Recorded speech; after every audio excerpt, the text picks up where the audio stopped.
অভিনেত্রী তানজিকা আমিন। তার পর্দায় হাতেখড়ি হয় দেলোয়ার জাহান ঝন্টু পরিচালিত বকুল ফুলের মালা সিনেমা দিয়ে। তার বিপরীতে ছিলেন নায়ক রিয়াজ। এরপর নাটকে অভিনয় করলেও দীর্ঘদিন তাকে দেখা যায়নি সিনেমায়। সম্প্রতি আলোচিত মহানগর 2 ওয়েব সিরিজে মিতু চরিত্রে অভিনয় করে দর্শকদের মনে দাগ কাটে এই অভিনেত্রী। তানজিকা আমিন সামাজিক যোগাযোগ মাধ্যমে কিছু ছবি পোস্ট করেছেন, যেখানে তাকে দেখা যায় বিয়ের সাজে। মায়ের যত্ন করে রেখে দেওয়া শাড়ি পরে বিয়ে করলেন এই অভিনেত্রী। তিনি বিষয়টি গণমাধ্যমে নিশ্চিত করেছেন। দুই পরিবারের ঘনিষ্ঠজনদের উপস্থিতিতে তানজিকাদের বাসায় বিয়ের আনুষ্ঠানিকতা সম্পন্ন হয়। তিনি জানান, সঠিক সময় এবং সঠিক মানুষের দেখা পাওয়ার পর বিয়ের সিদ্ধান্ত নিয়েছেন। হুট করে বিয়ের কাজ সেরে ফেলেছেন।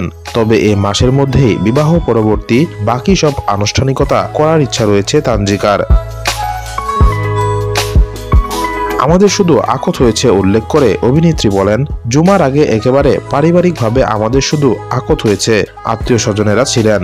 সাইফকে আমার মায়ের খুব ভালো লাগতো, ভীষণ পছন্দ করতেন, আগে থেকে চিনতেনও।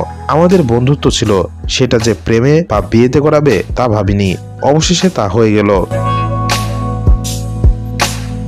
প্রসঙ্গত এটি তানজিকার দ্বিতীয় বিয়ে। বর সাইফ বাসুনিয়া অস্ট্রেলিয়া প্রবাসী। 25 বছরের বেশি সময় ধরে তিনি সিডনিতে থাকেন। এই অভিনেত্রী এক যুগ আগে স্থপতি এনামুল করিম নির্ঝরকে বিয়ে করেছিলেন। তাদের সেই দাম্পত্য সম্পর্ক কয়েক বছর টিকেছিল।